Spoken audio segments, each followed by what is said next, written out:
porque para poder sanar su cuerpo necesita de ciertas células, de ciertas sustancias que tienen que llegar al lugar de la herida. La respuesta inflamatoria local ayuda a que estas células, estas sustancias puedan llegar al lugar donde está enfermo. Bueno, y también sirve para que lleguen células que eliminan bacterias, que eliminan los gusanos. Las lesiones, por lo general, son de duración limitada y después de un periodo inflamatorio vuelve a la normalidad. Si ustedes se golpean sus rodillas hace 5 años, no se van a estar inflamados 5 años, ¿cierto? Después de cierto tiempo que el cuerpo se cura, desaparece la inflamación. ¿Ya? Y por lo general, si no es una lesión muy traumática, el cuerpo recupera el 100% de su funcionalidad. Hay una enfermedad congénita, ¿ya?, que se llama insensibilidad congénita al dolor, ¿no?, en la que los pacientes no sienten dolor porque sus nervios funcionan de una manera distinta, no llevan sensaciones de dolor a su cuerpo. Entonces ahí comienzan los problemas. ¿Para qué sirve el dolor? ¿Alguien tiene una idea? ¿Para qué evolucionamos como humanos para sentir dolor? ¿Sí? Podría ser que olvídate, o sea, para evitar continuar haciendo Advierte, excelente. ¿Qué más hace el dolor? Que nos ayuda como generación de un estímulo, o sea, nos estimula para, digamos, si ponemos la mano con el fuego, decir, duele, o Sí, retíralo. te estás advirtiendo que algo no es bueno, ¿ya? Sí.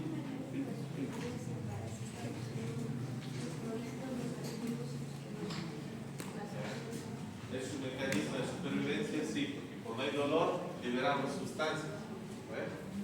¿Alguien sabe qué es la reacción de lucha o fuga? ¿Qué es la sensación de lucha o fuga? Reacción. Sí. empieza, el cuerpo se metió con una pequeña cantidad de adrenalina, ¿Ya? que aumenta la cardíaca. No es una pequeña cantidad, ¿ya? No es una gran cantidad, ¿no? Y desata una respuesta primaria en sus cuerpos, ¿ya?, que es la reacción de huir o pelear. Bueno, es una respuesta que tenemos desde que hemos evolucionado como animales o como humanos, ¿ya? Si ustedes atacan a un animal, ¿qué va a pasar? O el animal escapa o el animal se defiende, ¿sí? Los humanos básicamente son animales, entonces tienen la misma respuesta, ¿ya? Al producirse esta respuesta de huida o de lucha, el cuerpo libera una gran cantidad de hormonas al orden sanguíneo, ¿ya? Entre esas está la adrenalina. ¿Qué hace la adrenalina? Aumenta su frecuencia cardíaca y aparte produce una vasoconstricción selectiva, ¿ya?, enviando la mayoría de la sangre hacia zonas que van a ser importantes. Por ejemplo, si estás a punto de pelear con un tigre de dientes de sable, necesitas que tu sangre esté en tu intestino. ¿Dónde necesitas la sangre si estás a punto de pelear? Músculos.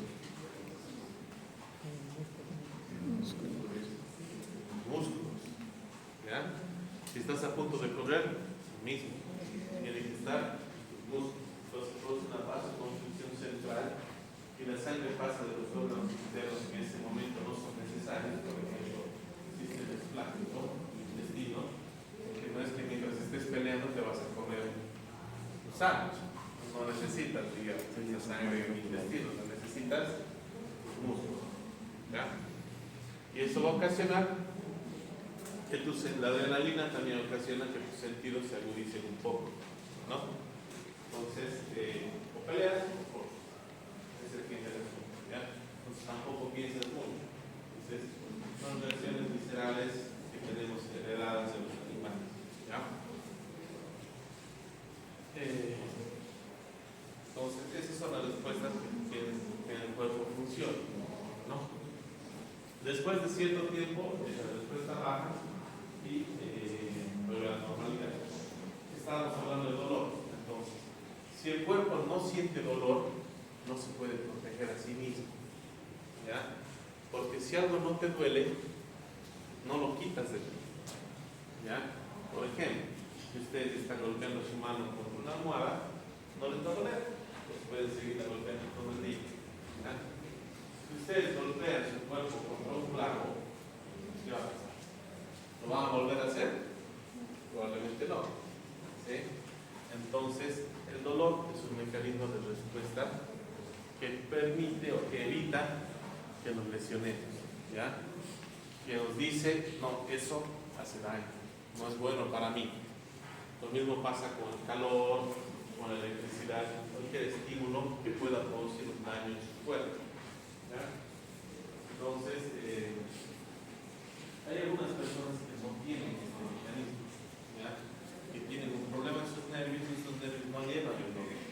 Entonces, por ejemplo, cuando son niños, estos niños mientras están durmiendo se pueden rascar las córneas, pueden quedarse ciegos porque no van a sentir que les duele. ¿Ya? O estos niños pueden saltar de 3 metros, caer y fracturarse y pueden seguir caminando, ¿ya? Porque no van a tener dolor. Entonces, su cuerpo sí va a tener respuestas inflamatorias sistémicas, pero no va a sentir el dolor.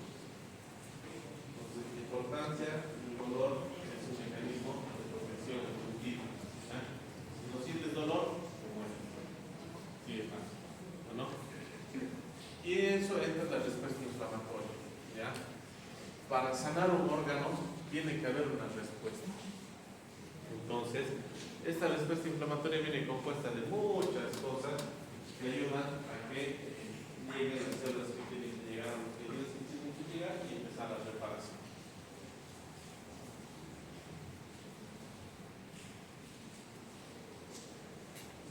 Ahora, ¿qué ocurre cuando la inflamación o el daño, digamos, que se ha producido es lo suficientemente grande? Por ejemplo, ¿qué ocurre si les ha dado una pancreatitis? ¿Ya? Lo que se va a producir ya no es un síndrome de respuesta local, se va a producir un síndrome de respuesta inflamatoria sistémica. ¿Ya? Cuando el daño es tan grande que se libera tanta cantidad de hormonas, de células, de cualquier otra célula mediadora, es tan alta que el cuerpo ya no responde solo de manera local, ya responde de manera sistémica. Ya afecta a todo el cuerpo, que hay una gran cantidad de estas sustancias dando vueltas.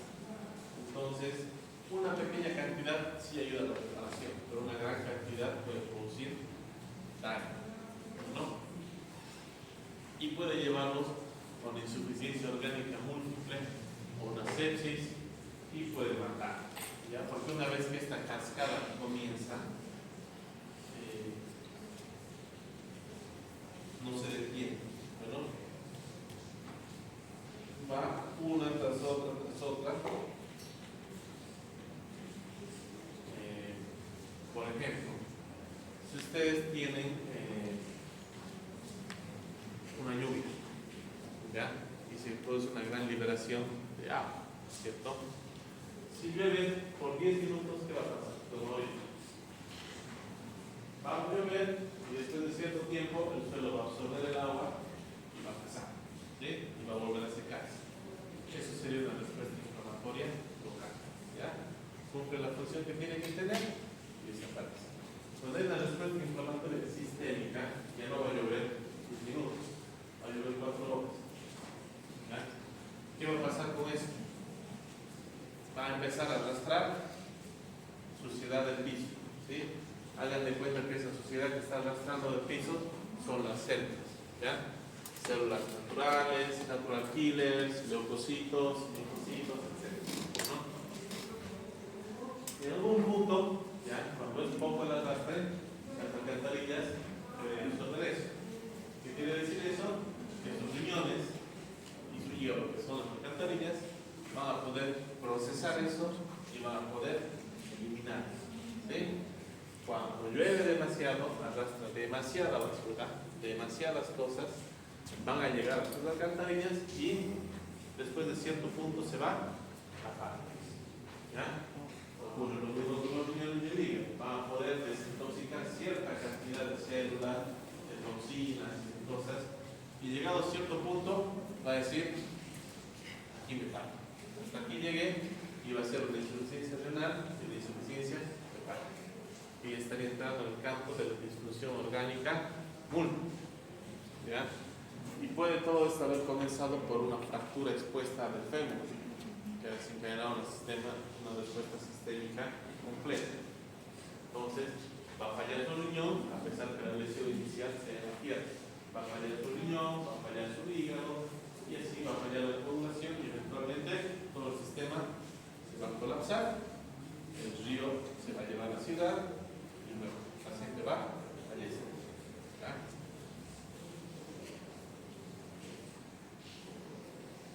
Las respuestas inflamatorias tienen dos fases.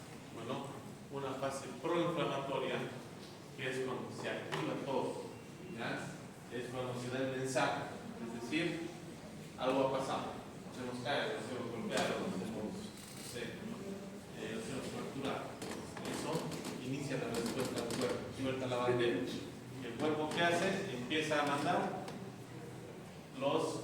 las células. Bueno, tratando de reparar esa lesión, ¿ya? Entonces manda la mayor cantidad de células posibles para reparar eso. Y sobre todo se activan algunos sistemas que se llaman contrarreguladores que previenen que no haya demasiada actividad proinflamatoria, ¿ya? Se autorregula el cuerpo, ¿no? Cuando son lesiones pequeñas. Entonces soluciona lo que tiene que solucionar y desaparece, ¿ya? Y el individuo vuelve a la normalidad. Es una reacción inespecífica, ¿ya? A una lesión, y se liberan gran cantidad de citocinas. Entre esas está el factor de necrosis tumoral alfa, la interleucina 1, la interleucina 6, la activación de neutrófilos. Los neutrófilos aumentan la permeabilidad vascular, que hemos dicho que es la facilidad que tienen las células para atravesar los capilares. ¿Para qué aumenta la permeabilidad vascular?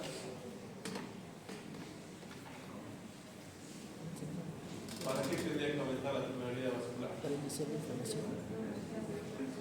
Para que las células lleguen a donde tienen que llegar. Es como ahorita la puerta está cerrada, ¿no? Si las células tienen que llegar derecha. Aumentar la permeabilidad vascular es abrir la puerta. ¿Ya? Pero cuando hay una sepsis, Salida.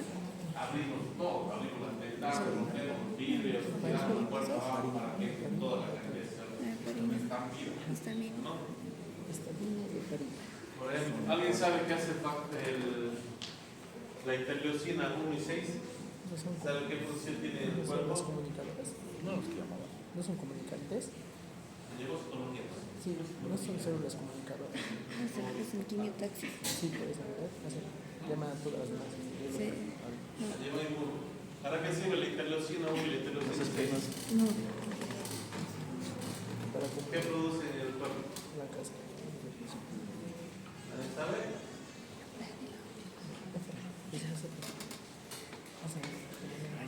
Produce. No eran las que llamaban a las demás células causando lo de la tormenta de citoquinas y generar quimiotaxis. Produce piel. No. ¿Ya?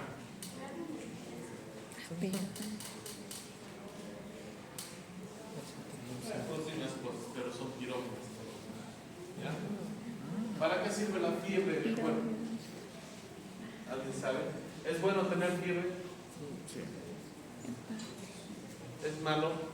¿Qué quiere decir que un organismo tenga fiebre? Depende de cuánto tiempo. ¿Es un mecanismo para qué? Ya, ¿qué quiere decir la fiebre? ¿Por qué te sube la temperatura? En otras palabras, ¿no? ¿Por qué el cuerpo tendría que subir la temperatura?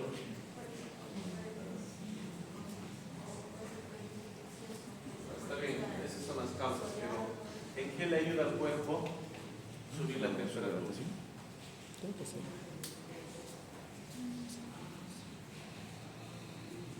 ¿Ahora qué nos da fiebre? El cuerpo lo hace. ¿Sí? No, lo hace para hipertensión.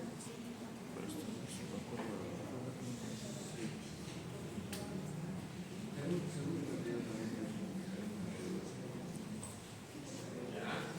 Pero, ¿para qué?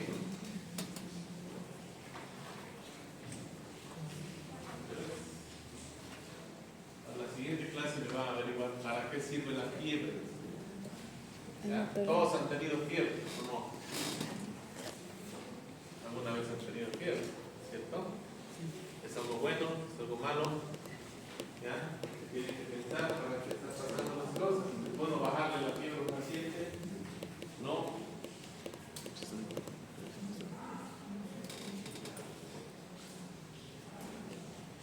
Bueno, ¿para qué sirve esta respuesta inflamatoria? Inicialmente es una respuesta de defensa. ¿Ya?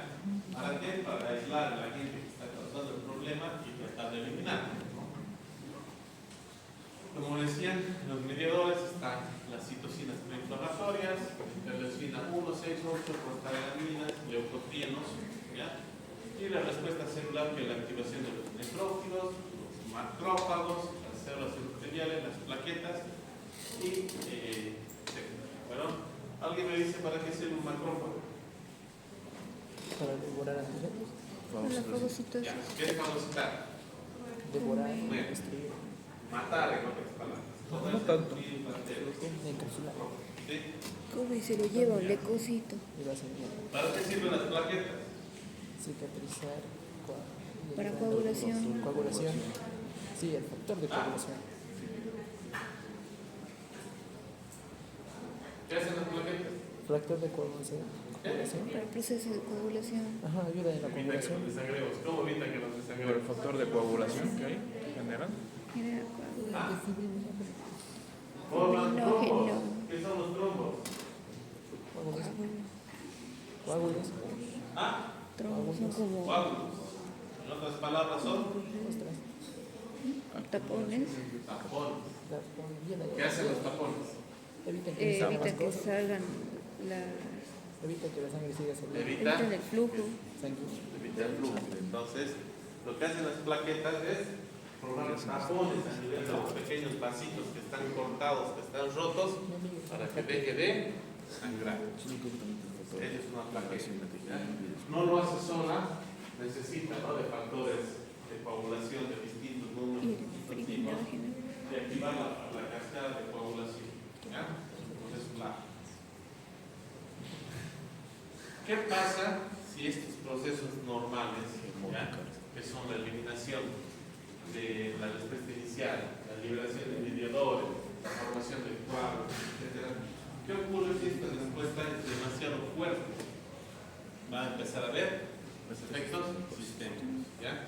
Y si se descontrola, va a producir hipotensión, Síndrome sistémico. edema, aumento de la frecuencia cardíaca y respiratoria, fiebre o hipotermia, y va a transicionar, va a empeorar, ¿ya? Y va a producir un síndrome de disfunción orgánica múltiple, que si no es controlado por la respuesta antiinflamatoria compensadora, va a derivar en un shock. Entonces, si ustedes se fijan ahí, los efectos sistémicos, hipotensión. ¿Por qué se produciría hipotensión en un paciente que no tiene sangrado? Insuficiencia cardíaca. Sí, Ah. ¿no? Baja la frecuencia cardíaca. Insuficiencia cardíaca. Hay baja la frecuencia cardíaca No. La frecuencia gasto? cardíaca no regula la presión arterial. en el gasto ¿Quién cardíaco. regula la presión arterial? La sangre. El gasto cardíaco. ¿Cómo se regula la presión arterial? ¿No puede ser por esternoclerosis? ¿Cómo? ¿Puede ser por esternoclerosis? Los riñones son mecanismos compensatorios. Hacia las El sistema renina-angiotensina es un sistema compensatorio. ¿Por qué se regula la presión arterial? Por dos cosas. ¿Sí?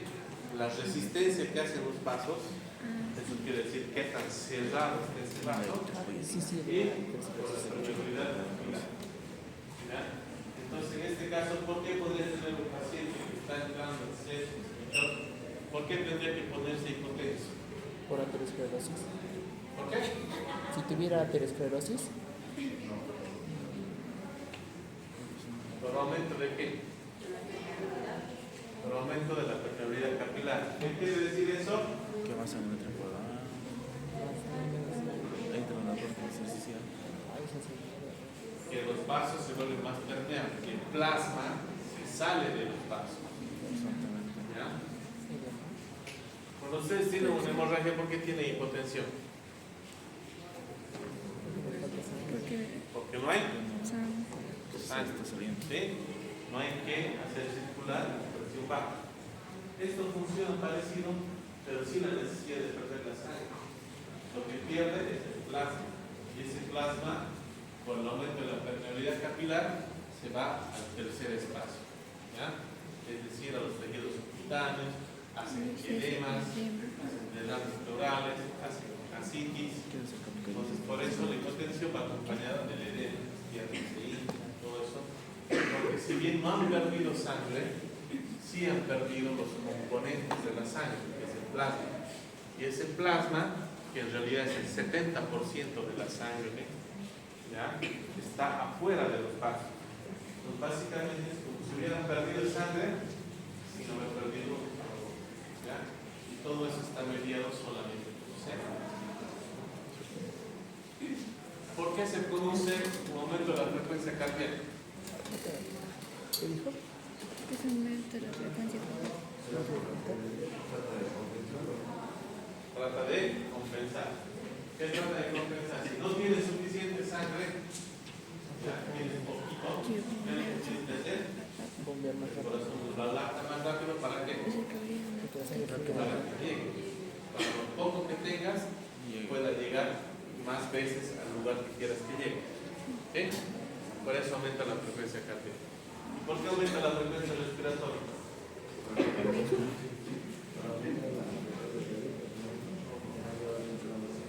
Ya, en parte sí, pero en parte no. ¿Ya? La frecuencia respiratoria aumenta porque todas estas sustancias de desecho, etcétera, van a producir en su cuerpo acidosis. ¿Ya? Porque todas estas células que se destruyen, todas estas bacterias, todo este medio inflamatorio va a hacer que su sangre se vuelva más ácida. ¿No? Y la única manera que tiene el cuerpo de tratar de compensar esto es a través de dos mecanismos. Uno son los pulmones y otro son los riñones. ¿Ya? Se llaman mecanismos bajos, mecanismos tapón. ¿No? El pulmón responde hiperventilando. ¿Por qué? Cuando uno exhala dióxido de carbono, y es una sustancia ácida. ¿Ya? El cuerpo trata de respirar más seguido para eliminar más dióxido de carbono para bajar un poco la acidez al cuerpo. Y lo otro que ocurre es que los riñones tratan de compensar eso también reteniendo más cantidad de bicarbonato. ¿Ya? Es una sustancia base que trata de compensar eso. ¿No? Pero todo tiene un límite. Si tus riñones retienen demasiado bicarbonato, va a empezar a fallar. Si sus pulmones respiran demasiadas veces, se van a agotar. ¿Ya? Y el cuerpo va a empezar a colapsar y va a entrar en una fase que se llama síndrome de disfunción multiorgánica. En este caso, ya han fallado, digamos que el paciente tiene una fractura, ya tiene una falla muscular, músculo esquelético. Los pulmones están dejando de funcionar porque se están agotando de tanto respirar. Tiene una falla, respira todo. Está con hipotensión, tiene una falla circulatoria. Entonces estás hablando de tres sistemas que están fallando al mismo tiempo. Una falla multiorgánica. Y de ahí para abajo todas las cosas van a ir empeorando. Eso charlamos después. ¿Listo? Van a leer